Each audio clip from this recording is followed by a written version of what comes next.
de gente están y por el aire suena una música. Chicos y chicas van cantando llenos de felicidad, mas la ciudad sin ti está solitaria. De noche salgo con alguien a bailar, nos abrazamos, pero todo sigue igual. ¿Por qué te llamas Canelli? Por la Canelli. La laca. ¡Ay, la Canelli! Mi corazón sin ti está solitario.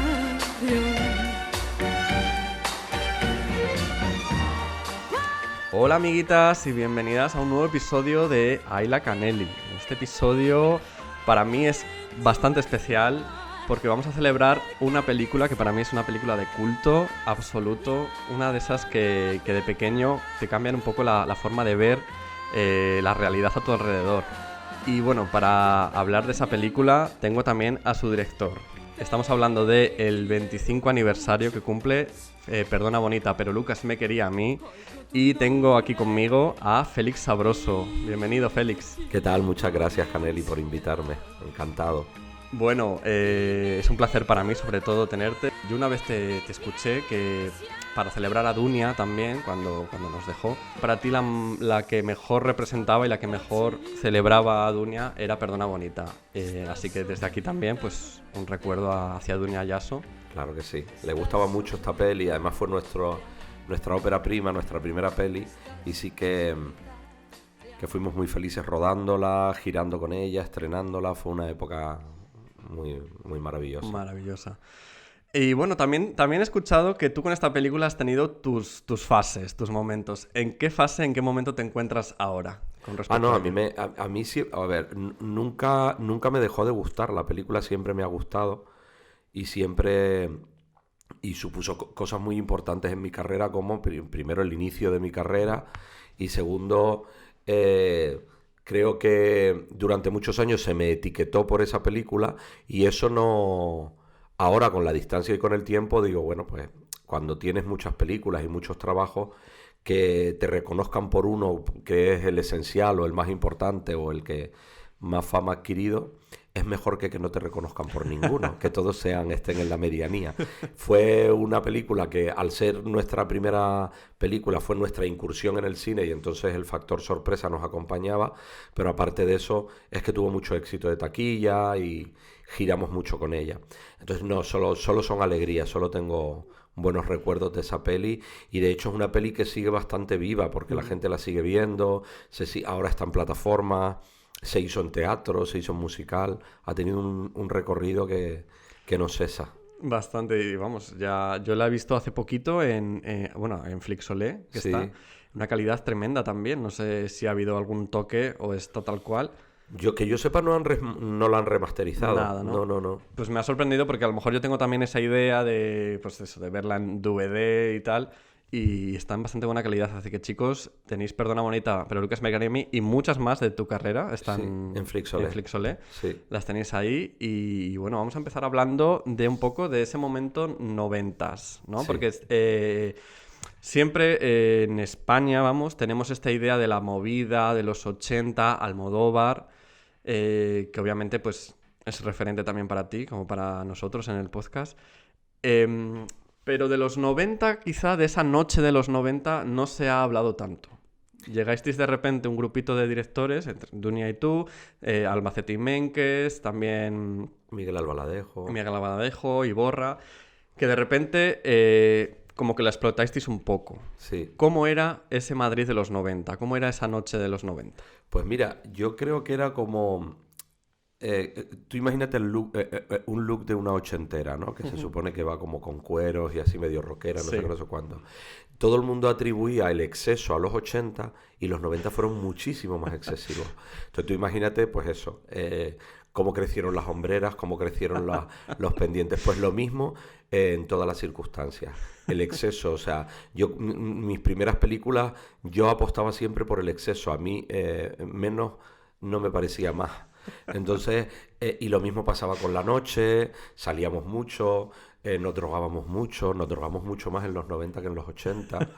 Y además recuerdo que se reavivó mucho algo que era una tradición muy madrileña, que era el cabaret y las salas de fiesta, esa cosa de las salas de fiesta que había tanto en los 70, se rehabilitó de una manera muy revisada y muy moderna en el Morocco y en un montón de salas que, bueno, y en muchos club gays, donde habían actuaciones no solo de drags, sino también de playbacks, de números de cabaret, de monólogos. Antonia San Juan actuaba por la noche, yo le escribía piezas. Diabéticas Aceleradas trabajaban en el Morocco, yo trabajaba para Diabéticas Aceleradas. Dunia se hizo road manager de Diabética. Todo eso mezclado con intentar hacer nuestras primeras pelis, todo eso mezclado con salir mucho, con mucho evento, con las películas de Almodóvar, de ese Almodóvar de los 90, de Kika, Tacones Lejanos, todas esas películas. No sé, a mí me parece que fue una época muy efervescente, donde además nos tenían engañadísimos con que España era primer mundo, con que había muchísima pasta, con que no sé qué, cuando en realidad había una crisis recalcitrante. Pero bueno, estábamos a gusto en esa mentira del exceso. Es un poco el momento de feliz en la ignorancia, ¿no? Exactamente, sí, estuvo bien. En ese momento decidís hacer vuestra primera película, como tú dices, que sería Perdona Bonita, pero antes quiero preguntarte por Fea. Vale, muy bien. ¿Qué es Fea? Fea es una maravilla. Fea es una experiencia. Cuando llegamos a Madrid, nosotros empezamos eso. Yo empecé de guionista en televisión y luego hacíamos cabaret con Antonia, con Diabéticas, con otros grupos de cabaret. Yo como guionista, Dunia dirigía cosas y tal. Y de repente se nos planteó la posibilidad. Yo escribí el guión de Fea y dijimos, venga, vamos a rodarlo sin dinero, con el apoyo de buenos amigos y todo eso. Y empezamos a involucrar a un montón de gente, a través de Diabéticas Aceleradas, que vivían un momentazo en Madrid en los 90. Eso nos sirvió de imán para que mucha gente nos apoyase y de repente pues salía un poquito Loles León, un poquito Rosy de Palma, un poquito no sé qué. Y es una película muy mal hecha, con mucha desfachatez, también con mucho exceso, que no le hubiera venido mal ser más naturalista y estar un poco más relajada para que fuera más creíble, teniendo en cuenta que pues los medios técnicos eran muy deficitarios, porque ahora con el milagro digital pues se pueden hacer cosas increíbles, pero nosotros la hicimos en Betacam, el sonido era terrorífico. Pero bueno, tenía la gracia del retrato del Madrid del 93, 94 creo que fue el primer Madrid que conocimos, que era todo esto que te cuento. Claro. La noche esta y todo eso. ¿Y habría alguna posibilidad de un reestreno o de forma de ver esta...? La verdad es que, mira, la gente no me cree cuando digo que yo no la tengo. ¿Qué dices? No la tengo, o sea, esta película... La realizó Tony Batista, que es un chico que era novio de Dunia, y creo que tiene él la Betacam. La verdad que hemos perdido contacto, hace mucho tiempo que no hablamos, y yo no sé si hay algún DVD en mi casa. Creo que hay gente por ahí que tiene copias, Voy a rebuscar, porque a lo mejor tengo un DVD en casa, yo a ti te la dejaría ver, pero te va a defraudar muchísimo. Bueno, hombre, a ver, Entiendo perfectamente el concepto de lo que es, me refiero. Pero sí que es verdad que como al final buscando en IMDb, que es la base de datos estupenda de cine, en fin, Affinity, todo, claro, aparece antes de Perdona siempre Fea. Y yo he desarrollado una especie de curiosidad morbosa ya como de búsqueda del santo grial de alguna forma. Es decir, ¿qué cojones? ¿Por qué yo...? Yo ahora la remontaría, volvería a hacer el sonido, pero no sé si merece la pena el esfuerzo. No sé. Bueno, sí, siempre merece la pena. Mentira, retiro esa frase. Pues merece la pena por la gente que se involucró. O sea, nosotros tuvimos ahí el apoyo de un equipo incondicional que trabajó sin cobrar y de muchísimos actores. Algunos ahora han hecho carrera y otros no. Otros no han seguido. Desaparecieron. Pero... Yo siempre, fíjate, tengo también este punto, lo comentaba con Juan Flan, de hecho, cuando estuvo aquí en el podcast, que no sé si, bueno, tú obviamente lo conoces, es amigo tuyo.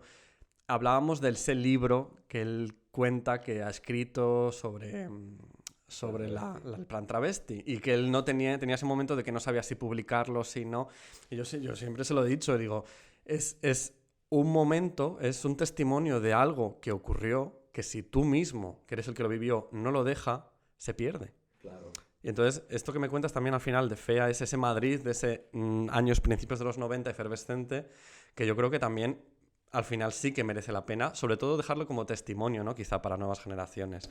Alguien heredará ese libro y lo publicará. No, lo que pasa es que, bueno, el plan travesti fue una época también gloriosa. Claro. Gloriosa. Yo no sé exactamente cuándo empezó, pero fue a finales de los 90. Creo que las fechas son 2002-2003 a 2006, más o menos, si no me baila. A mí me encantaba. Me gustó, a mí cuando el plan travesti lo que más me fascinó fue cuando lo hacían en el Anoite, los primeros plan travesti. Los primeros, los sí. originales, ¿no? Sí, sí. Fíjate que me hace gracia lo que acabas de decir de que alguien heredará ese libro y lo publicará, porque yo estoy investigando las memorias de Luis Sanz, el productor, Sí. que se supone que las había escrito él antes de morir. No sé si tú sabes algo de esto. No, Aprovecho para preguntarte. No, ni idea. Porque veo también ¿No que se publicaron o qué? nunca se llegaron a publicar porque por lo visto implicaban a mucha gente del Star System español, que al final Luis Sanz era un productor bastante heavy, y las heredó su marido, cuando ya era muy mayor. El marido era un poquito más joven y el marido no hizo nada con ellas tampoco, decidió dejarlas en stand-by y claro, el marido murió luego y el heredero del marido fue una especie de un chico, un chaval con el que el marido se estaba viendo y nunca se ha llegado a saber quién realmente, la identidad de esta persona, porque claro, creo que era como un muchacho que estaba como en el armario y tal, pero fue el heredero universal del novio, del marido de Luis Sanz. Y las memorias del cine español, que es así como es como un poco ya leyenda, ¿no? Se han perdido, nadie sabe dónde están. Bueno, habla bien de ese chico, quiero decir, si era un chico que llegó a última hora y tuvo una relación fugaz, pues mira, habla bien de ese chico que no haya querido hacer dinero publicándola. Claro, pero yo que estoy aquí en este puntito de investigación... Tú tienes ganas de leerla. Sobre todo... Lo que pasa es que en tus manos a lo mejor tiene peligro, porque tú las publicarías. Yo la verdad es que lo único que me interesaría en este momento que estoy ahora, que estoy investigando sobre Vicente Parra, el actor, y por lo visto Luis Sanz hablaba mucho de su relación con Vicente Parra y de lo liados que estuvieron, según cuenta Pilar Eire. Pero bueno, estamos metiéndonos... Madre mía, qué maravilla, nos estamos yendo, pero me está interesando muchísimo, eres un libro. Yo digo, a ver si Félix, a lo mejor tú sabías algo, tal. ¿Qué va?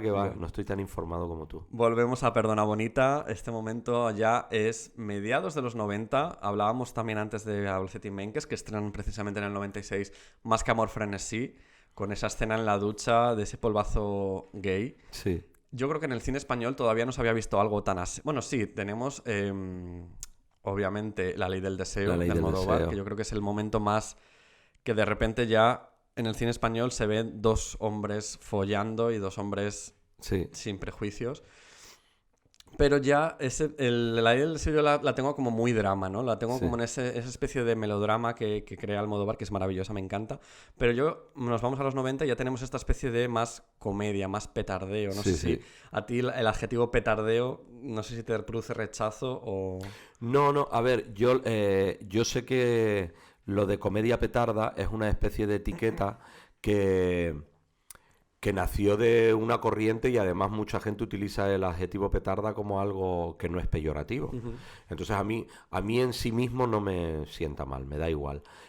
Sí que es verdad que a partir de ese término acuñado hubo mucha gente de la profesión que decidió tomarme menos en serio. Uh-huh. Y que sí que es verdad que me ha costado mucho en mi carrera mantener una imagen de cineasta y lo noté en mi cara muchas veces, quiero decir, en mi presencia en festivales, el trato que me han dado pues desde directores de festivales a algunos periodistas, a algunos críticos, productores, que siempre me tomaban como algo ligero. Ajá. O como algo tal. Entonces, eso sí que me molestaba, no el término en sí, sino la consideración que se tenía de mí, que creo que al final, aunque aunque parezca demagógico por mi parte, creo que tenía que ver con la homofobia.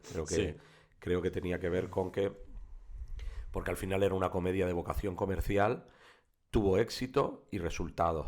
Y habían productos similares, más enfocados a un público hetero o a un público tal, o sea, comedias desenfadadas, ligeras y pop, habían en los 90 sin estos mismos ingredientes y fueron leídas de otra manera. Entonces quiero decir que sí que había algo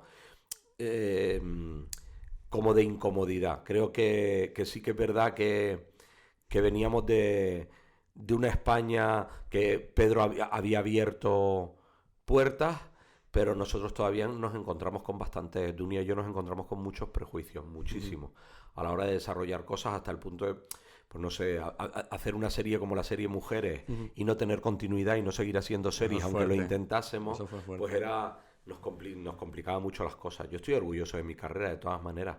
Parece que me quejo, pero no. No, hombre, lo dices con cariño, pero sí que es verdad, o sea...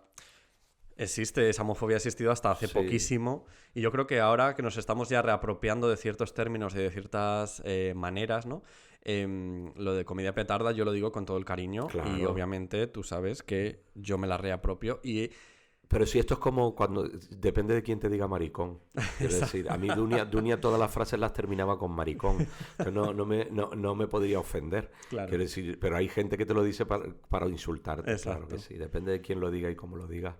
Las palabras tienen muchas connotaciones. Exactamente. He vuelto a revisar también esta órbita, ¿no? que ocurrió de repente en el 96-97. Más que Amor frenesí hemos hablado. Amor de hombre también de Iborra. Pero fíjate que yo creo que no han envejecido tan bien, o por lo menos no han llegado a nuestros días tan bien como Perdona Bonita, que Perdona sigue fresca, esos diálogos. Yo creo que Perdona Bonita tiene algo que ha permitido su paso del tiempo, que es clásica. O sea, es una comedia que entronca con el absurdo español desde Miura hasta Osores. Es como la convivencia de una serie de personajes con una asistenta alrededor de un muerto. Es un vodevil. Sí. Es un vodevil de puertas y enredo, y eso, al entroncar con algo clásico, le hace que precisamente el tiempo le favorezca, porque al contrario, en el momento en que salió había muchas etiquetas que la asociaban a todo ese movimiento queer y tal, y que le cerraba puertas. Pero sin embargo, con el paso del tiempo, el que esté posado sobre una estructura clásica de comedia le favorece. Tiene además un par de... Yo cuando revisionándola me di cuenta de eso que dices de lo clásico. Hay un par de momentos en que dos personajes secundarios como que rompen la cuarta pared y hablan directamente con el espectador, como advirtiéndole, ¿no? En plan lo que va a venir, el Rosario de la Aurora. Y en ese momento yo decía, joder, es que es como, pues eso, es como que te están advirtiendo, es como en el teatro clásico, ¿no? Cuando de repente me dejó bastante flipado. Bueno... Sí, no sé si eres consciente de lo importante que fue esta película para muchos homosexuales o maricones, sobre todo de provincias, que a lo mejor no tenían acceso, ¿no? a esta efervescencia de la que hablábamos de la noche madrileña, o a esa libertad, ¿no? Entre comillas, que se vivía, ¿no? por las grandes ciudades. Yo, sin ir más lejos, recuerdo perfectamente el momento en el que, haciendo zapping, una versión española de repente en la 2, de finales de los 90... me encuentro pues a estos tres mariconazos gritando como locas, y para mí ese momento, la verdad, fue un momento bastante esclarecedor, en el sentido de hay algo más ahí fuera. No sé si te has tenido esta experiencia. Sí, me ha pasado con muchísima gente de tu generación. O sea, la gente de mi generación, precisamente porque veníamos de los 80 y veníamos de la explosión de la democracia, la libertad, Almodóvar como referente y todo eso, tuvo una significación diferente a la que ha tenido para gente de tu generación. Y sí que me ha llegado de muchos jóvenes a través de redes que me han escrito diciendo que la primera vez que descubrieron su identidad o descubrieron que había gente que pensaba como ellos, fue viendo Perdona Bonita, pero Lucas me quería a mí, en televisión, en casa siendo adolescente. Sí. Y eso me da mucho punto, claro, me encanta, me encanta. Y es verdad que también ayudó mucho a esto el hecho de que era una película que estaba en el mainstream, no era una película indie, pequeña, porque podías, claro, tú, si quieres buscar tus referentes, puedes ir a un cineclub, claro, o puedes escarbar y ver Fassbinder o ver un montón de cosas. Esta película estaba distribuida por Sony, estaba en todas las salas, pasó a las televisiones, o sea, tuvo un recorrido mainstream, y eso ayudó mucho a que llegase de una manera muy abierta a muchísima gente. Al salón de casa, directamente. Exacto. De hecho. Y luego además es una película con la que precisamente porque bebía de una estructura narrativa clásica o del vodevil clásico, también conectaba gente que no era del gremio. Del gremio, sí, sí. Tenemos esta declaración de intenciones, que es el título ya, que a mí me encanta. Perdona Bonita, pero Lucas me quería a mí. Y además, al empezar, lo primero que vemos es la presentación de los personajes como si fuera un poco la tribu de los Brady. Sí. Entonces ya que vamos a ver, es como una declaración de que vamos a ver una comedia, que vamos a divertirnos, pero luego el trasfondo realmente es bastante trágico. No sé cómo jugabais vosotros con estos dos géneros tan opuestos. Bueno, nosotros sabíamos que estábamos haciendo una comedia divertida y queríamos divertirnos y divertir. Queríamos divertirnos en primer lugar. De verdad que era una época en la que queríamos pasarlo bien haciendo cosas. Pero sí que todas las comedias que funcionan están posadas sobre una verdad o sobre una realidad más amarga. Normalmente, cuando te diviertes con un personaje en comedia, ese personaje está sufriendo un conflicto. Si no, no hay manera quiero decir, normalmente gente que está tocando fondo, gente que le ha ido mal, gente que la han abandonado, gente que hace el ridículo, gente que ha perdido algo. Entonces, siempre la comedia empieza en un drama. Y Dunia además siempre lo decía esto. Decía, bueno, nosotros nos tomamos en serio una historia, la desarrollamos el perfil psicológico de los personajes que queremos que jueguen con la historia, y luego ya la vamos adornando, sí, como si fuera el aditivo final de chistes y de situaciones divertidas, ¿no? Hablemos también del casting. ¿Cómo es este cast de actores, además, que estaban empezando casi todos? Ya eran conocidos porque también habían estado haciendo cosas en el mainstream. Y este sex symbol que es Alonso Caparrós. Sí. Bueno, pues mira, tanto Jordi Moya como Pepón Nieto ya habían hecho cine y estaban en un buen momento, estaban arrancando sus carreras, pero ya habían, pues Pepón Nieto salía de Días Contados, Jordi Moya había hecho también un par de películas interesantes y fueron elegidos muy desde el principio. Nos gustaban sus tonos interpretativos para los personajes. Roberto Correcher sí que lo vi en teatro independiente y me encantó, y también entró muy directamente. Pero en el caso de Alonso Caparrós abrimos casting. Uh-huh. Y Dunia se enamoró de él viéndolo en el programa de María Teresa Campos por las mañanas. Y dijo, quiero que este chico haga la prueba. Qué maravilla. Y la verdad que fue un encuentro maravilloso porque era una época muy efervescente y Alonso estaba y está como un queso, porque ahora que lo veo en el Salva me sigue estando buenísimo. Ahora está. Y de vez en cuando me escribe, nos escribimos, todavía mantenemos una cierta relación a distancia, es muy cariñoso. Qué guay, ¿no habéis pensado hacer una especie de reunión o reencuentro de...? Alguna vez bromeamos con la posibilidad de hacer una película que fuera 25 años después, que después de asesinar a Lucas, esta gente ya no vuelve a juntarse y de repente deciden volver a unirse y deciden reencontrarse o se reencuentran por cualquier motivo y la lían otra vez. Y Alonso Caparrós me decía, tenemos que hacerla. Digo, pues si tú estás muerto. Así que no, sería bueno, él podría aparecer en flashbacks, pero claro, en flashbacks tendría que aparecer joven. No, es muy complicado con Alonso. Bueno, ahora a no ser que no lo hubieran matado, que ya eso sería ya un poco difícil. Escándalo en el plató. Hablemos de Esperanza Roy. ¿Cómo llegáis a dar con ella? ¿O era una de estas decisiones que decíais, queremos tenerla? Sí, nos apetecía mucho la Roy. Y apostamos por ella desde el principio. Lo que pasa es que, jolín, a mí la única pena que yo tengo con Esperanza Roy es no haber trabajado más con ella. no haber trabajado más con ella. Eh, Porque fue una experiencia alucinante trabajar con ella. No solo porque sea una actriz estupenda, sino porque era una mujer tan moderna de coco y tan divertida y te contaba unas anécdotas y te contaba unas cosas y además de todo, de la revista, de los años de la censura, de París, de cuando de todo, de todos sus años, de todas sus experiencias, de todas sus épocas. Es una mujer con una visión tan moderna de la realidad y tan interesante, que fue toda una experiencia. No solo rodar con ella, sino irnos de gira con ella. Yo tengo un sinfín de anécdotas divertidas compartidas con ellas que te morías de risa, porque era un maricón. Era y es, vamos, estoy hablando en pasado Se nota porque hablo del momento vivido con ella, pero vamos, sigue... Además, acababais, mira, voy a dar un salto un poco tal, pero acababais Los años desnudos, que es una de vuestras películas también, dedicándola a todas las mujeres que viviendo la transición, que cada una de ellas merece una película, decíais.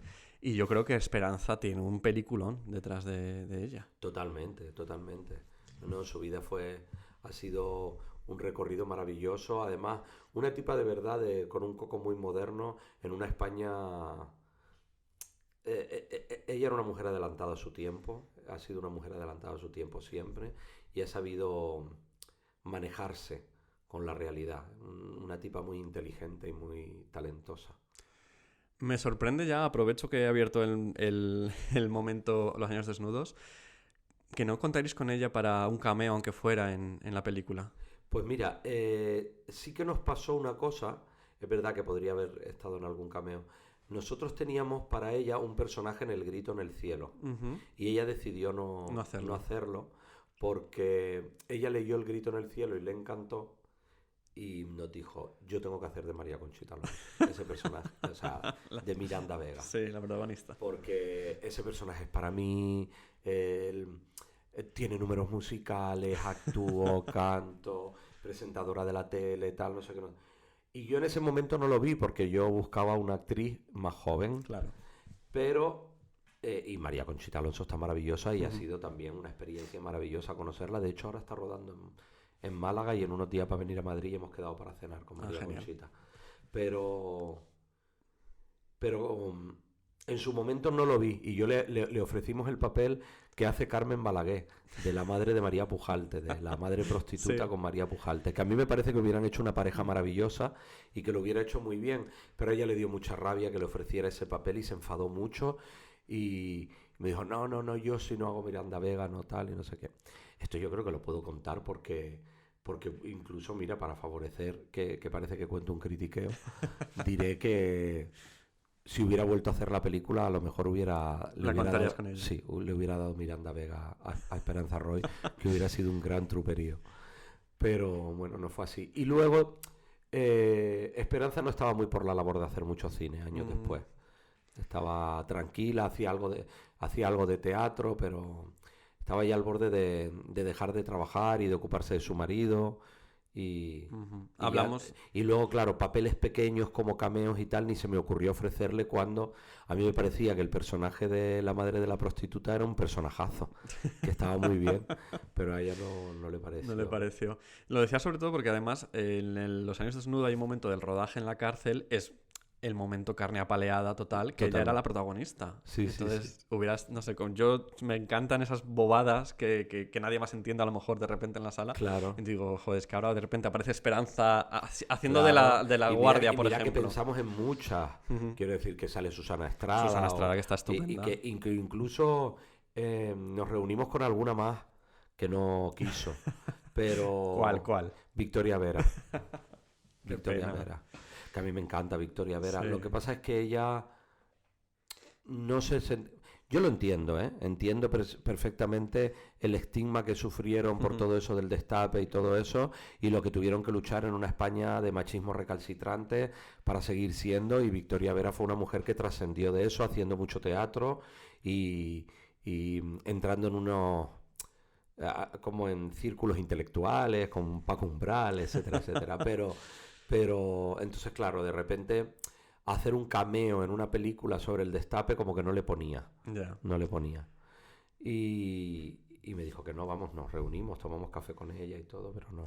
Es una pena cuando personajes así tan icónicos, quizá, ¿no? O que a lo mejor nosotros pensamos que son icónicos, no tienen esa visión de ellos mismos, ¿no? De no son tan... No se toman muy en serio, yo creo. Le pasa, por ejemplo, es lo que me estás contando ahora, por ejemplo, yo creo que hay dos que si se tomaran menos en serio y abrazaran el personaje mediático que son, sería la bomba, por ejemplo, a la Pantoja. O sea, imagínate la Pantoja que de repente cogiera las riendas de todo lo que se habla de ella y todo, y dijera, pues ahora voy a hacer yo la serie de mi vida. ¿Sabes? Imagínate. Claro, le falta distancia para eso porque, claro, básicamente todo lo que vive lo sufre. Y es personaje porque lo sufre. Claro. O sea, si dejara de sufrirlo para reírse de ello, se convertiría en una especie de broma. No es capaz de distanciarse de eso, obviamente. Es muy complicado. Y es verdad que hay mucha gente que se esfuerza por no... nuestro oficio tiene algo muy curioso. Y es que al final, por ejemplo, yo... he ido haciendo dramas intimistas como La Isla Interior o no sé qué, y muchos pueden pensar, pero ¿por qué no tira más del comediógrafo que es? Perdona bonita, pero Lucas me quería a mí. Yo lo he combinado, o sea, yo he seguido haciendo una comedia afín a mi discurso en la comedia, con obras de teatro como La Gran Depresión o La Última Tournée o El amor está en el aire, y luego he ido haciendo otro tipo de cine, porque es lógico que si te dedicas a un oficio creativo quieras asumir el riesgo de no parecerte siempre a ti mismo, claro, de probarte en cosas diferentes. Y yo creo que eso les pasa algunas veces a las artistas cuando nos fascina una faceta de ellas, pero ellas quieren dar y brindarte otras facetas porque de esas, precisamente porque la dominan, ya están cansados. Claro. Es verdad que es inteligente poder asumir cuál es tu éxito y explotarlo por más tiempo, es verdad, eso es inteligente. Pero también es lícito intentar probarte a ti mismo en otras formas. Eso es verdad. También, bueno, que La Pantoja en Supervivientes fue un peak bastante fuerte, la verdad. No, La Pantoja es un personaje maravilloso. O sea, quiero decir, las cosas que han pasado con esa señora, con quién se casó, con quién se lió, en su paso por la cárcel. Cada paso ha sido enterrarla en vida y ha vuelto a resurgir como la ave fénix, apareciendo en un reality o presentando. Es verdad que de todas maneras el recorrido es azaroso, pobrecita, es para no levantar cabeza. Yo siempre con mis amigos comento que sería muy guay que una cadena pues hiciera una especie como de The Crown, la serie de la reina de Inglaterra, pero con La Pantoja, que fuera cantora, y que cada temporada fuera una década. De pues los 70, la boda de Paquirri, todo ese momento que empieza ella. Luego los 80, Encarna Sánchez, tal. Bueno, sí, el problema es que que ya ellos mismos no lo permitirían. Ella no está por la labor. No. Bueno, volvemos a Perdona Bonita. Todos los aledaños tienen que ver. La verdad es que sí.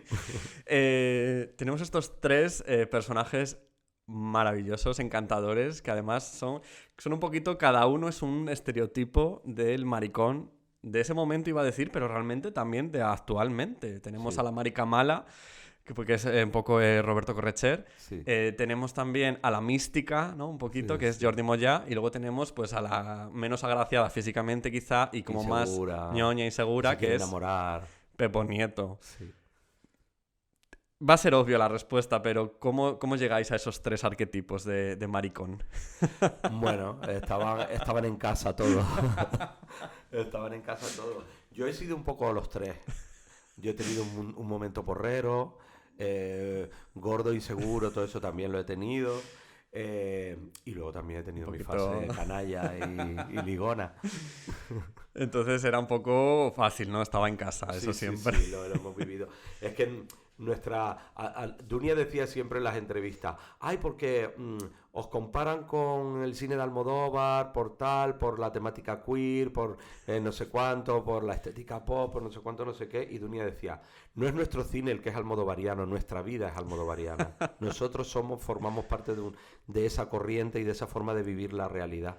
Porque he oído que vuestra casa en los 90 era un poco lo que fue en los 80 Casa Costus. Sí. Era un poco el centro neurálgico, sí. ¿no? Ahora sigue siendo el eje de muchas reuniones y de cenas con amigos y de tal. Mucha gente me llama para decirme, oye, a ver cuándo nos vemos. Y al final es sinónimo de prepara una cena tú. Claro. Y esto pasa con mi entorno de amigos. Es verdad que el COVID lo ha estropeado todo mucho. Y las edades, que tampoco tenemos ya para esos saraos. Pero la casa en la que sigo viviendo fue una casa en la que, yo qué sé, ha pasado toda la profesión, las cenas de los Goyas, que llamábamos la cena de los no nominados, eran siempre efervescentes y divertidas, fiestas por un tubo, y el vecindario ha ido cambiando, porque es un edificio entero de viviendas de alquiler, y los vecinos se han ido cansando de nosotros, pero últimamente ya no doy tanto fiestón. Alguno doy, pero no tanto. Estás más recogidita. Más de cenita, ya tengo una edad. Bueno. Algunas acaban en fiesta. Ah, mira, pero bueno. eso está bien. Estamos hablando de Perdona Bonita, pero no hemos comentado nada de la trama todavía. Para los que no hayan visto, que ya muy mal por vuestra parte, vamos a decir que son 3 compañeros de piso, los 3 mariquitas de los que hablábamos hace un momento, que por circunstancias de la vida necesitan introducir en su casa a un cuarto compañero. Hacen una especie de casting, un casting muy divertido además, que se pasan varios rostros conocidos actualmente, que en ese momento yo creo que no lo eran tanto. Exacto. Tenemos sí. a esa Antonia, Antonia San Juan. Sí, Antonia. está Antonia. Estábamos Antonia, pero es que estaba pensando en Mariola Fuentes también, el nombre. Están las dos, que yo creo que serían las más que han perdurado en el tiempo. Sí, luego. sí. Bueno, y aparece Alonso Caparrós, que es ese Lucas del que habla el título. Y claro, los 3 se convierte eso en una batalla campal por los favores de Lucas, en la que los 3 de mejores amigas pasan a mejores enemigas, a mejores Exacto. rivales. ¿Os pasó eso a vosotros? ¿O llegasteis a tener alguna batalla campal por un hombre o por un...? Alguna vez nos pasó a Dunia y a mí, fíjate. Sí que es verdad que alguna vez nos pasó de tener... una historia con un chico y que luego al final hubo un poco de ping-pong entre ella y yo. Eso sí nos pasó y acabamos como el Rosario de la Aurora, como dice Carmen Balaguer en la discoteca.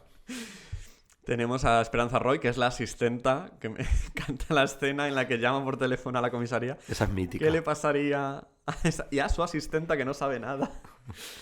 Y luego, claro, tenemos ese momento de llamar a la policía y que la policía se presente en casa, y tenemos a esa Luciana Gil y a María Pujalte, que son 2 policías también estrambóticas, para ya terminar ese casting de personajes hilarantes y personajes que están llevados al límite todos. Sí, hay algo muy extraño en Perdona Bonita, y es que siendo todo bastante, o sea, llevado al límite y exagerado, los gritos... Sin embargo, resultaba verosímil y creíble. La gente seguía la historia y te la comía. Yo creo que tiene que ver con un guión estructurado desde los clásicos, desde el vodevil y desde algo clásico que lo hacía más reconocible. Sí. Bueno, se me ha olvidado comentar que Lucas muere. Claro. Que es lo que desencadena que todo. Se puede contar, no está haciendo Sí, spoiler, claro, no es porque spoiler. bueno, está en el cartel. Esto está en el cartel, que aparece acuchillado de repente. Entonces, claro, los 3 se van pasando la pelota. Has sido tú, has sido tú, has sido tú. Y bueno, no vamos a revelar más, pues si alguien Sí, quiere... la película es una investigación policial alrededor de quién ha matado a Lucas. Además, tiene este momento Rasomón de que cada uno cuenta su versión, y que en la versión de cada uno, además, las personalidades de los demás cambian. O sea, que es como que lo cuenta desde el punto de Lucas, vista... ¿no? Hay distintas versiones de Lucas. Y esa yo siempre teorizaba mucho, porque yo le daba importancia a todo.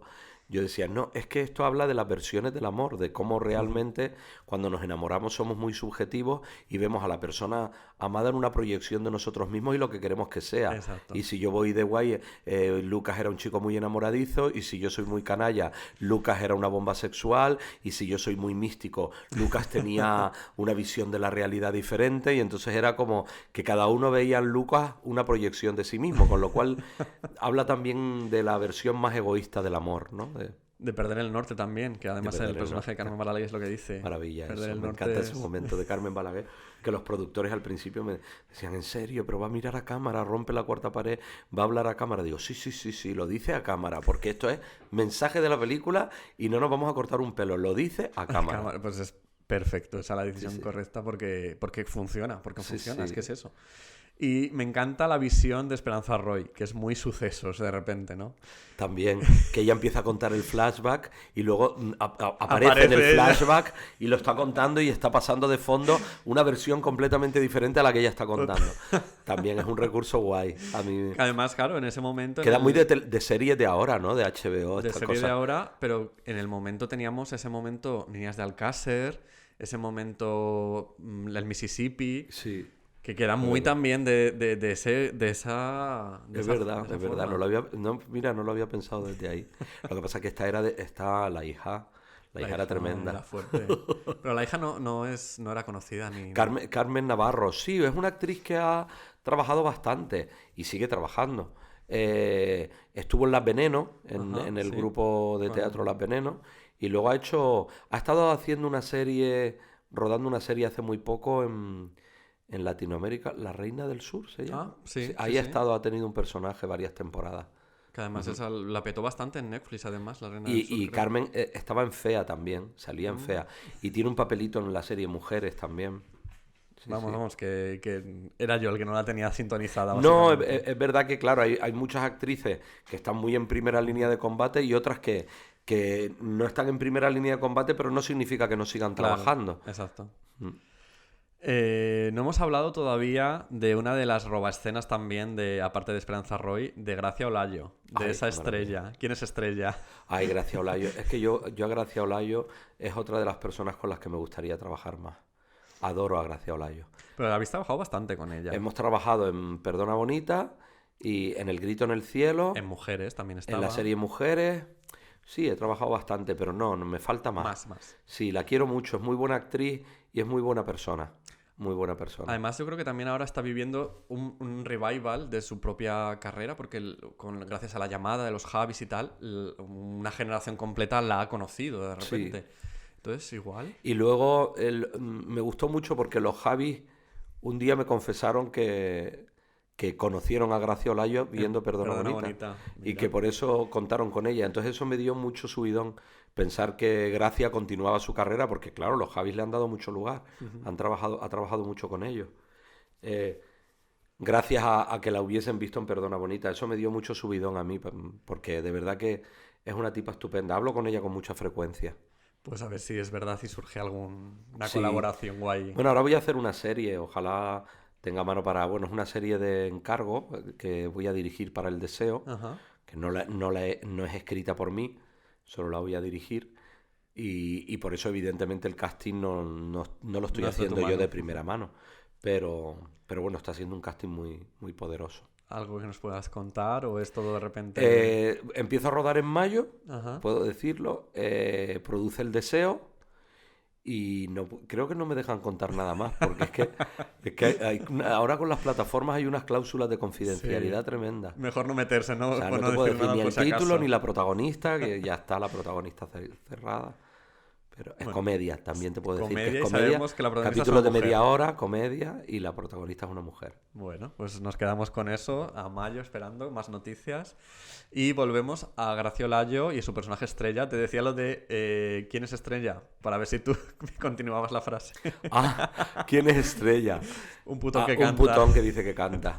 Un putón que dice que canta. Un respeto, es un artista integral. Me encanta porque yo tengo una especie de fetiche, ya no solo con cosas que aparecen en tu cine, sino siempre que hay esa escena me encanta, que es con los karaokes en el cine, con los karaokes en las películas. Y siempre que hay una karaoke en una película, para mí esa película ya, mínimo, merece mi atención. En esta película hay karaoke, que además Sí. Estrella al principio se queja muchísimo del karaoke y de los señores mayores del inserso que están por ahí, pero al final, fíjate que termináis con esa canción, que será la que termine también el podcast hoy, y aunque ella se supone que está cantando, porque Estrella es una artista que dice que canta, le añadís el momento karaoke al final. Sí. Luego en Mujeres, su personaje también tiene un momento karaoke, no sé si lo recuerdas. Es verdad, sí. Porque en el bar hacían karaoke las chicas Claro. y tal. Y ella canta por Luz Casal o no. Mira, me pillas ahí, no lo recuerdo, pero No me acuerdo qué canta. la pregunta es, ¿tenéis también vosotros algo así con el karaoke? ¿Cuál es vuestra relación con...? Bueno, sí que es verdad que algunas veces nos llevaron a karaoke O sea, íbamos con amigos a karaokes en Madrid. Cuando sales de noche y acabas frecuentándolo todo. Y algunas veces la noche acababa en un karaoke, en uno que estaba En Mostenses, en quizá. Mostenses y el otro, y había otro que estaba, ¿cómo se llama la calle de la comisaría? Esta que baja, que también había uno ahí. Hemos ido a karaokes con amigos. Pero, y luego nos gustaba mucho, por ejemplo, cuando estrenamos Perdona Bonita, pero Lucas me quería a mí en el festival en Tokio, Ajá. los japoneses nos llevaron a un karaoke también, que claro, Dunia y yo decíamos, ¿qué coño? Y estaban muy empeñados todo el grupo del festival, que eran todos japoneses, que Dunia y yo cantásemos, que Dunia y yo cantásemos. Y claro, en toda la librería que tenían allí en un karaoke japonés no había nada en español, con lo cual cantamos por Deborah Harry, cantamos la de Tide is high and holding on. Porque no había manera, claro, de cantar en japonés. Luego ya se volvieron locas a cantar en japonés porque eran de esos karaoke japoneses que están en un Claro. edificio y es una habitación muy pequeña. Estábamos allí sentados todos. Que además es un poco cultura japonesa también, que Sí, lo, sí. lo dice el personaje de Chostre, dice, Sí, me sí, cago sí. en el japonés que inventó el karaoke. Yo fíjate que fui a estrenar la película al Festival de Cine de Cine Gay en Tokio y Dunia y yo no reparamos en todo lo que decía esta sobre los japoneses, el japonés que inventó el karaoke y el no sé cuánto y el no sé qué. Y claro, cuando ya vamos a proyectar la película y todos los del festival llevaban 2 días tratándonos tan bien, dije yo, Dunia, lo del karaoke. Dice, hostias, es verdad. No nos dimos cuenta, pero les hizo muchísima gracia. Claro, Les al encantó. Os fuisteis de gira entonces con... Sí, lo bueno que tiene hacer una película de temática gay es que tú le pegas una patada a una piedra y salen 3 festivales de cine gay. Hay festivales de cine gay en donde no te imaginas. Entonces, claro, eso nos permitió viajar. Estuvimos en muchos sitios. Luego estuvo la película en muchos festivales donde ni nos invitaban. Y iban porque eran festivales muy pequeños.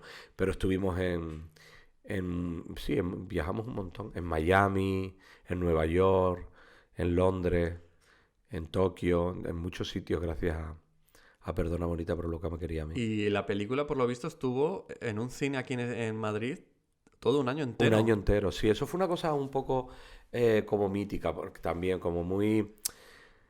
Bueno, que nos dio mucho subidón. La película generó tanto interés en un público concreto que fidelizó a todo el público gay y todo eso. Y como Madrid es chueca, porque ya Madrid es chueca, Madrid se podría llamar chueca directamente. Y viene tanta gente de visita para vivir Chueca que de Exacto. repente un cine, uno de los que está en Princesa, de los Renoir, una sala de los Renoir, mantuvo en sesión golfa los viernes y los sábados por la noche. Perdona Bonita, pero Lucas me quería a mí. Bueno, duró exactamente 12 meses. Joder. Un año entero. ¿Y vosotros ibais, solíais hacer Íbamos, aparición? bueno, alguna noche sí que fuimos o fuimos con algún amigo y tal, y luego había mucha gente que la veía, o sea, que la veía repetidamente, o sea, como que era una parte del momento de su noche, ¿no? Que, pues yo qué sé, lo típico, que te vienen unos amigos del pueblo y se van a quedar en tu casa, pues te las llevas a ver Perdona Bonita, a cenar y luego te las llevas a bailar a Chueca. Pues sí, planazo total. Sí, sí. ¿Cómo vivisteis vosotros el éxito que tuvo la película en el momento? ¿Os lo Yo esperabais? siempre lo cuento como, y es verdad esto, nosotros no sabíamos exactamente que era un éxito. A ver, sí sabíamos que era un éxito, veíamos que habían colas en los cines para ver la película y veíamos que la película funcionaba, pero no pensábamos que fuera algo extraordinario al hecho de los 90, siendo jóvenes, estrenar nuestra primera película y tal, pues pensábamos, claro, El grito en el cielo fue un fracaso. Y entonces ahí ya sí nos dimos cuenta de que Perdona Bonita fue un éxito. Pero en el momento en que estrenamos Perdona Bonita, lo vivimos como, qué bien, pues nada, está gustando, pero ya lo sabíamos, es que es muy graciosa que la película... Pero no lo entendíamos como algo excepcional. Claro. Pero No, bueno, no. supongo que ver en la fachada de la FNAC Eso sí, el cartel de Perdona Bonita eso moló muchísimo. movería algo por dentro. Nos dio muchísima rabia cuando lo quitaron, porque molaba mucho. Mira, ¿sabes lo que más me gusta? Es que la Plaza de Callao para mí es mi lugar en el mundo. O sea, siempre me fascinó Callao, porque representaba todo lo que yo soñaba de Madrid. Yo venía mucho a Madrid de niño porque mi padre era madrileño, entonces nos traían a Madrid una vez al año para ver a mis tíos o 2 veces al año. Entonces para mí Madrid cuando era muy pequeño era el parque de atracciones, el zoológico y Callao y la Gran Vía. Entonces, y claro, Callao, cuando ya pasé a ser adolescente, era el centro neurálgico de un cineasta, quiero decir, ahí estaban las salas de cine, los carteles enormes de las películas. Yo me acuerdo de a finales de los 80, de adolescente, venir a Madrid y encontrarme con Viviana Fernández en la fachada del Xenon, wow, que estaba ahí haciendo el espectáculo de Una noche con Vivi, y su cuerpo hecho en una especie de cartelón enorme como si fuera la mujer de 50 50 pies. De 50 pies, ¿no? Entonces, para mí Callao era, o sea, yo es algo que lo he hecho toda mi vida y que todavía sigo haciendo. Cuando vuelvo a Madrid, o sea, cuando he estado de viaje o he estado tal, lo primero que hago es dejo la maleta en casa y tal y cual y me voy a dar un paseo. No me quedo en casa porque yo vivo cerca de la Plaza Mayor y es un lujo vivir en el centro de Madrid porque es una ciudad que está viva, que está despierta, que siempre tiene ambiente. Y lo primero que hago es irme a Callao. Entonces, que pusieran ese cartelón enorme de la película en Callao me dio mucho subidón, me encantó. Como un punto de decir, hemos llegado, ¿no? Sí, aquí estamos. Sí, aquí estamos, sí. Hablamos un poco del legado también. Decías antes que había sido adaptada a teatro. ¿Fue aquí en España la adaptación o me suena que fue también en Argentina? Fue en España y en Argentina. En Argentina hicieron una adaptación de la obra de teatro en teatro simplemente, y en España lo que se hizo fue un musical. Que lo montó Israel Reyes. No sé si conoces a Israel Reyes. Bueno, es un director de teatro y un director de escena muy conocido en Canarias porque organiza siempre las galas del carnaval, las galas drag queen, y luego también monta grandes espectáculos de teatro y dirige grandes producciones de teatro y muchos musicales. Y la verdad es que a mí me sorprendió gratamente porque me pidieron los derechos para hacer la versión musical, y cuando vi el musical me encontré con un musical que habían contratado a un músico que había hecho musicales y no es que metieran canciones conocidas, había algunas ráfagas a lo mejor de Rafael Acarrá o de no sé qué, pero compusieron letras y músicas contando Qué guay. la película y molaba, estaba bien hecho. Y se estrenó en Madrid, o sea, se hizo gira en Canarias, pero luego se estrenó en Madrid en el Teatro Infanta Isabel, hizo una temporada. Estuvo muy bien, lo hicieron bien. Luego hubo otra compañía, creo que en Cáceres, que montó una versión teatral de Perdona Bonita, pero Lucas me quería a mí, pero no musical, sino una adaptación de la película, sí. ¿Te imaginas de repente en un colegio que monten los niños del instituto, Total, los de clase de teatro, montan Perdona Bonita de repente? Me encantaría. Pues sería muy instructivo. Pues seguro. Lucina Gil, ¿cómo llegáis a ella? Porque yo creo que es el personaje que más llevado al extremo está. Sí. Es la inspectora de policía, pero está perfecta. A mí me encanta ella como actriz y como es una chica que completamente de otro mundo, no venía del mismo mundo que nosotros, pero sin embargo se adaptó a nuestro universo muy bien. Además eso se nota mucho en la película porque todos los personajes, quieras que no, incluso María Pujalte, que es la ayudante de policía, están como en ese universo, ¿no? Que tú los ves y dices, son unas petardas todas. Pero ella sí que es verdad que en todo momento se nota que no pertenece. No viene a nuestro... No viene. Viene de un casting. Hicimos un casting muy amplio. Nosotros queríamos que hubiera hecho el papel de la mujer policía. Claro, estoy contando estas cosas que parece que desmerece quien lo hizo de verdad. Yo feliz de tener a Lucina y tal. Pero nosotros queríamos a Juana Cordero. Uh-huh. No sé si la conoces a Juana. No la sitúo Bueno, ahora. hace bastante teatro. Bueno, estaba en Cámara Café. ¿Es la protagonista de Fea? La protagonista de Fea. Vale, sí, ya sé quién es entonces. Bueno, pues... la queríamos, pero el productor no lo vio nada claro y quería abrir casting, y abrió casting. Y lo intentamos con Rosy de Palma también, se lo propusimos y ella no quiso. Y al final, después de mucho probar a mucha gente, nos decidimos por Lucina. Qué guay. ¿Y María? ¿Cómo llega María? María Pujalte nos encantó en una película que se llamaba Entre Rojas. No me suena. Fíjate, me has dejado en blanco ahora mismo. Sí. En vez de Entre Rejas, Entre Rojas, que estaba Cristina Marcos y ella era una cárcel de mujeres en la España de Franco. Vale. Y María estaba maravillosa y nos gustó mucho ahí. Además, yo la conozco porque al trabajar en donde trabajo he tenido contacto con ella y es un ser encantador, además. Sí, sí, sí. Es increíble. Claro, claro. Y además está estupenda porque tiene ese momento... Es como... Yo creo que es el personaje más ingenuo, ¿no? Quizá. Y Sí. más dulce. Sí. Aparte del de Pepón. Pero el de Pepón tiene ya otras movidas de las que atender. Sí, ¿no? luego tiene un lado oscuro. Pero yo creo que con tanto histrionismo de todos los personajes a tope, yo creo que al final María Pujalte, su personaje es el que más amable también Sí, para el tiene espectador. tiene mucha Que ternura. le dice al espectador, bueno, no pasa nada, tranquilo. Exacto. Ponte aquí a mi lado, vamos a seguir viendo Sí, cómo sí, van sí. estas locas, ¿no? Decías que El grito en el cielo, vuestra siguiente película, fue un fracaso. ¿Teníais la presión quizá de repetir ese éxito o como habéis hecho esta comedia, de repetir con otra comedia y volver a ser un éxito Fue comercial? muy rápido. O sea, nosotros estrenamos en 1997 Perdona Bonita y estábamos rodando en Ya 1997 estabais rodando. El grito en el cielo. Entonces fue un proceso muy rápido, no nos dio tiempo a pensarlo. A mí El grito en el cielo ahora, con el paso del tiempo, me parece que es una película muy especial y a mí me gusta mucho. A mí es una peli que me gusta mucho y de hecho tiene muchos fans. Pero sí que es verdad que era una peli que se metía a hablar de la televisión dentro del cine. Eso lo hacía complicado, tenía un montón de personajes, tenía un tono incluso más exagerado todavía que Perdona Bonita, más despegado de la realidad. Y también luego la crítica y nos estaban esperando con la escopeta cargada.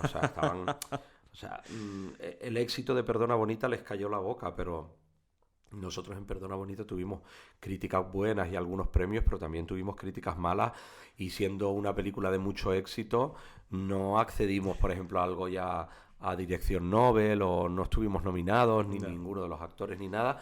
Entonces, alrededor de la profesión y de la prensa y de los críticos y tal, nos estaban esperando. Tampoco es culpar de todo al mundo. Quiero decir, la película tenía otras complicaciones que la hacían más difícil, ¿no? Claro. Además, fíjate que al final la historia de la tele en el cine se ha vuelto a repetir en nuestra historia del cine español.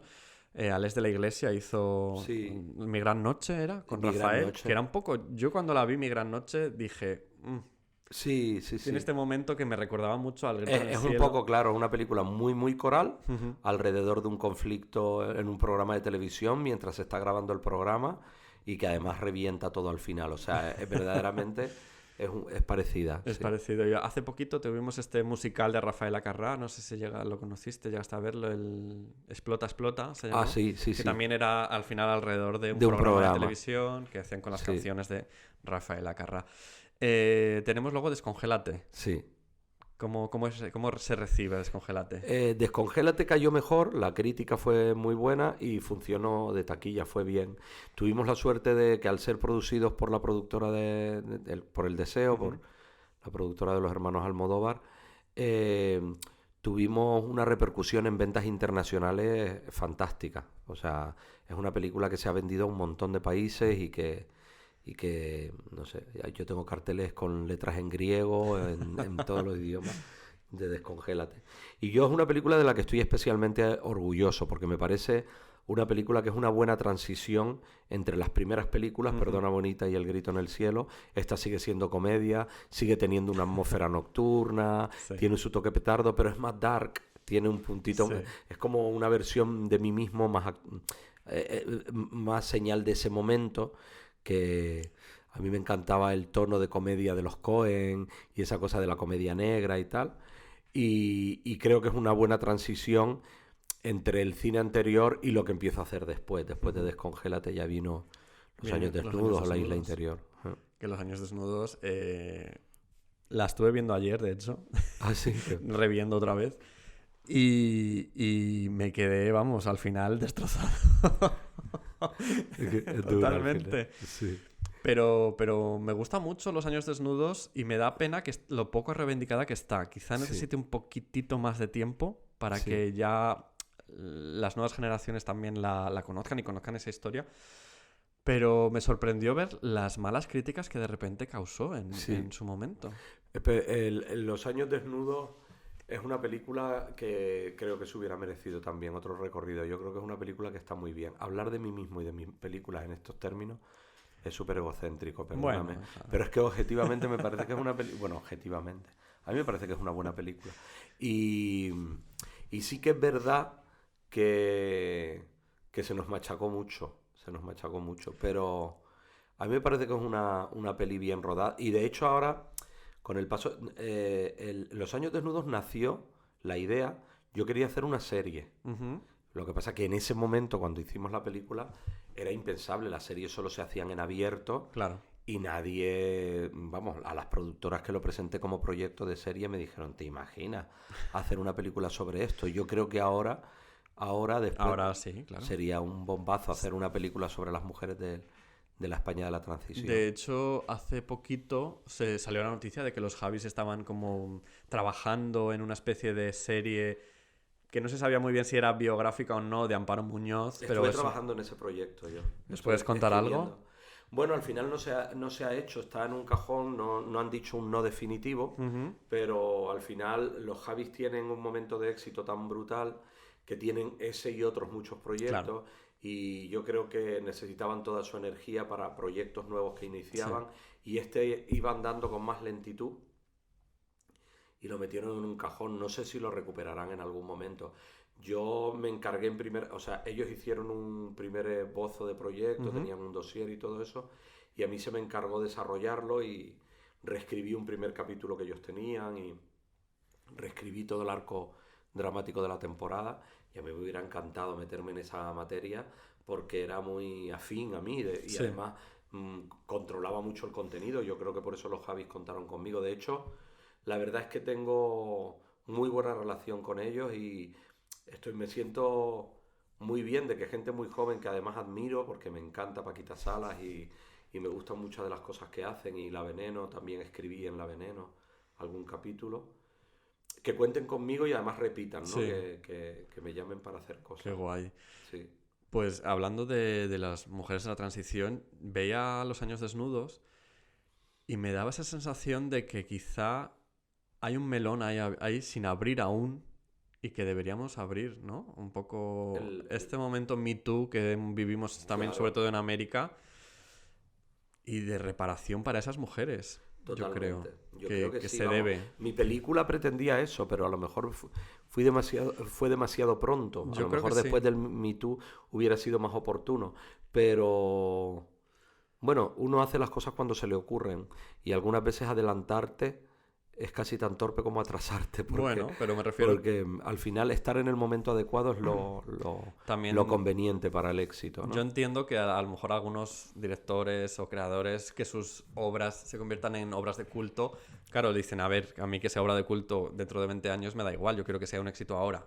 Claro. Con gente con la que he hablado y me han dicho eso, y yo lo entiendo perfectamente, pero yo creo que Los Años Desnudos está destinada a convertirse un poco a tener ese cariz, ¿no? Ahora mismo está... a mí me gustaría que estuviera en más plataformas, porque solo está en Flixolé. Que bueno, que está muy bien, porque además ahora Flixolé puedes acceder a través de Amazon y tal.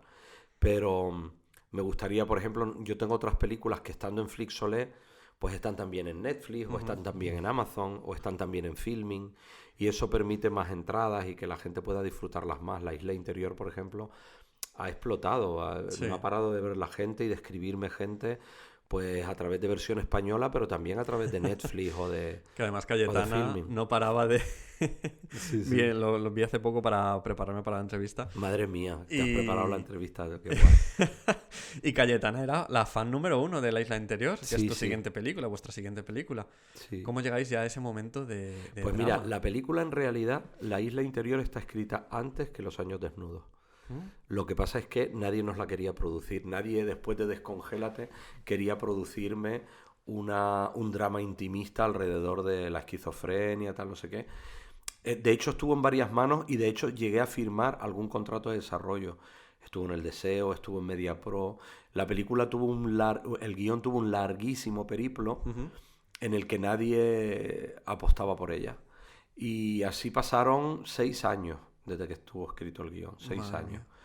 Y un día fue como una especie de determinación. Dije, esta película la tengo que hacer y la voy a hacer. Y entonces empecé a buscar yo la financiación por mi cuenta, empecé a involucrar a televisiones autonómicas, fui consiguiendo el dinero que se necesitaba, alguna subvención de Canarias, tal, no sé qué. Y cuando ya tenía un grueso suficiente para casi montar la película, entonces ya involucré a un productor que terminó de rematar la jugada, pidiendo la ayuda al ICA y descontando todos los contratos que yo había conseguido firmar, pero que era imposible que yo fuera un banco a avalar todos esos contratos. Con lo cual la hizo posible el Juan Romero, el productor Juan Romero, y La Mirada, la productora La Mirada. Y por eso la hicimos, la película. Tenéis a Cayetana, además, que desde Descongélate, Cayetana se convierte casi en vuestra actriz fetiche, ¿no? También. Con Candela. Ay, Cayetana, Candela, Claro, Candela estábamos Peña. hablando de versión española. Candela, Candela. Cayetana. No, es verdad que Cayetana que es un encanto de mujer, a ver si algún día trabajo con ella. Es muy fan de la película y de hecho en versión española nos dieron el premio Navaja de Buñuel y se quedó como una película muy de versión española, y por eso nos alegramos tanto de poder estrenarla allí, porque hacía un montón de años. Pues Candela nos gustó mucho desde el principio, y de hecho Candela le ofrecimos también un papel en El Grito en el Cielo y a última hora decidió no hacerlo. Candela y Jordi Moyá iban a ser los personajes de los yonkis de Estatua. Eran Candela y Jordi Moyá. Sí. Y al final lo hicimos con Ana Torrent y Daniel Guzmán, porque primero se cayó Jordi Moyá y luego dio un paso atrás Candela y decidió no hacerla. Pero bueno, nosotros no somos rencorosos y seguimos ofreciéndole personajes. Menos mal. Y luego conseguimos rodar con ella en Descongélate y ya desde entonces no paramos. Hicimos Descongélate, Los años desnudos, La isla interior y El tiempo de los monstruos. 4 películas he hecho con ella ya. El tiempo de los monstruos, ¿cómo se gesta? Porque comentabas que ya con Dunia todavía en vida ya existía ese guión, ya estaba... Sí. Bueno, yo escribí el guión ese a finales del año 2013, sabiendo que Dunia estaba enferma y con la intención de rodar una película muy pronto en un único espacio, como en Perdona Bonita, en un único espacio, con los mismos personajes, y hacer una película que fuera muy manifiesto de nuestra idea de la realidad y el cine, de las relaciones, de dónde nacen las historias, de cómo la ficción y la realidad tienen vasos comunicantes. Me salió una película muy abstracta, muy existencialista, muy complicada, pero bueno, era el momento en el que a mí me apetecía contar eso, y supongo que también era el momento de mi vida por el que estaba pasando, y surgió hacer El tiempo de los monstruos. Dunia falleció tristemente sin poder abordar el rodaje de esta película y se convirtió para mí en una especie de deber, y luego tuve la suerte bueno, yo siempre he tenido esa suerte de estar muy apoyado por los actores, de estar de sentirme muy defendido por los actores a los que involucré y que hicieron posible que levantáramos la película con un presupuesto muy, muy, muy bajo, prácticamente nada. Porque digo muy bajo porque los actores no cobraron, yo no cobré, el equipo, nadie del equipo cobró, solo un productor puso el dinero suficiente para poder levantar la producción y pagar por lo necesario, ¿no? Lo estrictamente necesario, los materiales, la postproducción, las comidas, las dietas. Era un poco el homenaje, ¿no? Exacto. Dunia. Por lo menos yo... Era un legado, era una forma de hablar de nosotros y de nuestra forma de ver el cine. Yo como fan vuestro, en ese momento, desde fuera obviamente, yo lo viví así. Sí. Ese empeño tuyo de hacerlo y es la sensación que daba, que todos estabais en piña a una, como Fuenteovejuna, a sacar adelante. Había también una necesidad por mi parte de demostrarme a mí mismo que podía hacerlo solo, porque yo no había rodado nunca sin Dunia, y había conocido a Dunia siendo muy, muy jovencito. Entonces no necesitaba pensar que podía hacerlo, y sabía que si pasaba mucho tiempo podían crecer los fantasmas de la inseguridad, del miedo. Así que me alegro mucho de haberla podido rodar pronto y de haber recibido el apoyo de todo ese casting maravilloso para poder hacerla. Y bueno, la película yo creo que es una película muy curiosa y es una joya que a mí me encanta que exista en mi filmografía una película como El tiempo de los monstruos. Una joyita, una pequeña joyita. Sí. Desde entonces no has vuelto a hacer ninguna película más. No. ¿Tienes algún proyecto? Bueno, idea? he escrito 2 pelis. Una está en búsqueda de financiación por medio de un productor peruano, porque es una historia que se rueda hay una parte en Andalucía y luego una gran parte en Lima, en Perú. Y es una historia que a mí me encanta y que me gustaría poder rodar. Hemos terminado la última versión de guión a finales del año pasado y él está ahora construyendo la financiación. Y se titula Te doy mi nombre. Y es una historia muy bonita, la verdad. Me encantaría poder rodarla. Y luego es verdad que he estado en fase de desarrollo de algún par de proyectos de pelis con plataformas, pero se hace muy difícil levantar proyectos hoy en día. Y supongo que rodaré en breve. Como ahora voy a empezar a rodar la serie del Deseo, empiezo a rodar en mayo. Supongo que después de la serie podré levantar una peli. Ahora estoy escribiendo un proyecto de peli nueva. Bueno, pues, una película que me apetecería mucho hacer. Muy bien. Tengo una pregunta, una duda, que es casi un easter egg de Perdona Bonita. ¿Es la prohibida la que sale en una de las escenas de la discoteca? Sí.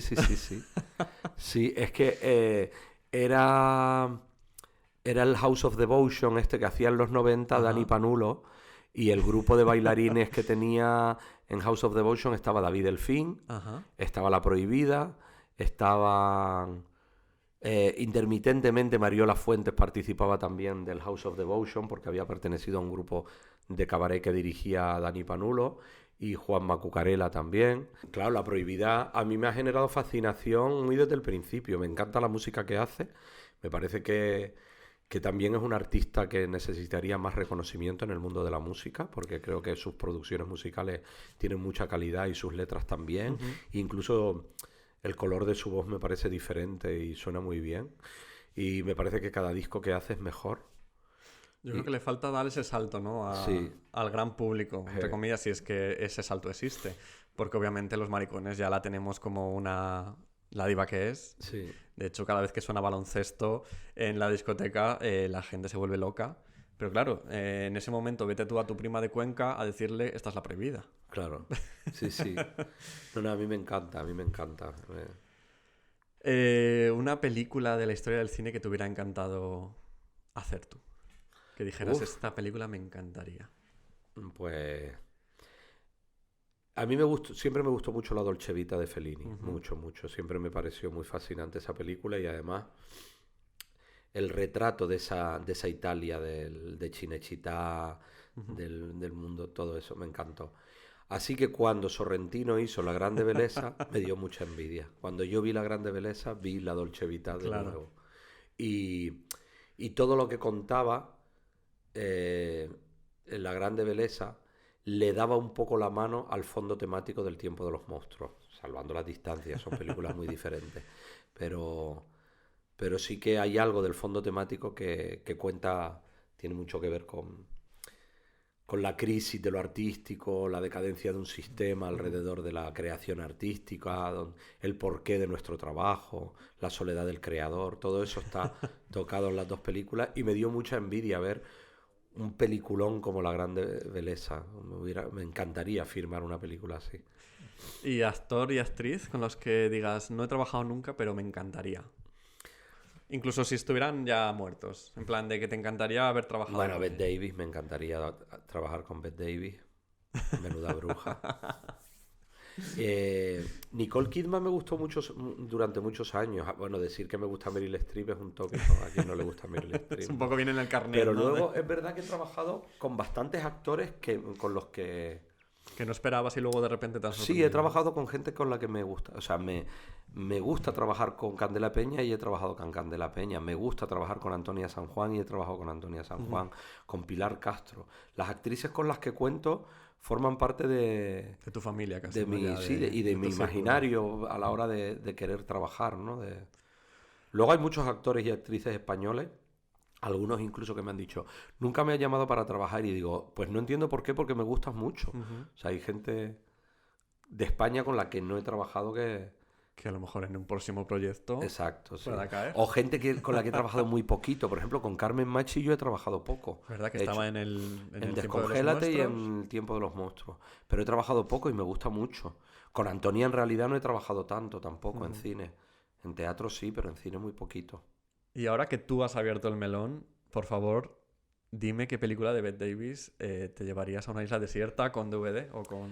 Claro, Eva al desnudo. Es que Eva al desnudo para mí es el peliculón, pero bueno, muchas, yo qué sé. Eva al desnudo. Yo es que también soy bastante Yo creo que también viene con el carnet, ¿no? Un poco. Con lo de Bette Davis, ¿no? Lo de Claro. Bette Davis o Hombre. Joan Crawford. Yo soy más de Joan Crawford a veces, ¿eh? Claro, es que Pero Joan depende del Crawford. estado de ánimo. Me pongo una, me pongo la otra. Pues Félix, muchas gracias por haber venido. Muchas gracias a ti. Me encanta lo documentado que estás, la buena entrevista que me has hecho. Enhorabuena por tu post. Muchas gracias. Espero poder venir más veces. Claro. Cuando estrene otra cosa. Cuando estrenes otra cosa. O hablar de otras bobadas, otras movidas nuestras. Yo Que encantado. ya has visto que para conversar tenemos Por eso, seguramente. iremos pillando confianza, me Claro. soltaré más. Y nada, 25 aniversario de Perdona la muerte, pero Lucas me quería a mí. ¿Qué le dirías, ya para terminar, a alguien que no la conozca, no había visto nunca la película, para que la vea? Que no se la pierda porque primero se va a divertir mucho y va a asistir a un universo que forma parte de una época pero que sigue vigente, que se va a divertir, que no se la pierda. Pues una película súper divertida que cumple 25 años, pero está más fresca que nunca. La tenéis en Flixolé, si la queréis ver. Y si la queréis revisionar, pues claro que sí, con amigos. Va a dar para frases, para risas, para todo. Y nada, muchas gracias de nuevo, Félix. Muchas gracias a ti, un abrazo grande. Muchas gracias a vosotros por escuchar. Me podéis seguir en mis redes, @lacanelli en Instagram y @lacanelli _ en Twitter y @i_lacanelli en Twitter e en Instagram para el podcast, las redes del podcast. ¿Tú, Félix, quieres decir tus redes? Bueno, sí, yo es que no tengo otro misterio. En Facebook y en Instagram me llamo Félix Sabroso. Ahí os espero. Pues ya está, seguidnos, dadle like a todo, como dicen los youtubers famosos. Antes de despedirnos, quería pediros disculpas por los pequeños fallos técnicos con el sonido que hemos tenido. Sobre todo también a Félix, que ha sido gran parte de su diálogo. Bueno, gran parte tampoco. Pero algunos puntos de lo que nos decía pues se han visto tocados, ¿no? Son fallos técnicos que al final, hasta que no escuchas el podcast, hasta que no lo estás montando, pues no eres consciente, ¿no? de que están ocurriendo. Pero bueno, para que este proyecto siga siendo sostenible y pueda invertir en mejor material y mejor equipamiento, pues cariño, nada mejor que hacerme un coffee. ko-fi.com/ailacanelli, esa es la página de mi coffee. Podéis, pues, chica, desde 3 euritos que me invitéis a un cafelito hasta lo que queráis. Yo límite no os pongo en eso. Y para terminar también ya de rematarlo todo, os seguimos con la agenda cultural, cariño. Siempre me decís, muchos de vosotros, de a ver si te veo actuar, a ver si te veo alguna vez en plan montada, en la Canelli. Bueno, cariño, pues tenéis vuestra oportunidad. Esta semana me estreno como travesti oficial, podríamos decir, del Barbanarama. Calle San Bartolomé. Chicas, el sábado nos vemos allí para disfrutar del Benidorm Fest todas juntas y para pasar una noche pues increíble, inolvidable, cariño. Así que ya sabéis, nos vemos el sábado 29 en el Barbanarama y nada más. Un besito y un abrazo muy fuerte para todos y nos escuchamos en el siguiente episodio de Ay la Canelli.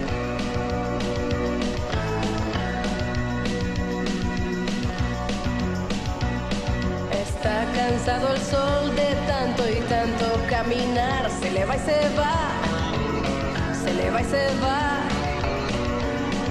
Las sombras de la noche avanzan lentamente sobre mí. Hace frío ya, hace frío ya. Bastaría solamente recibir una caricia para darte a ti mi corazón. ¿Y qué es la vida si no hay cariño?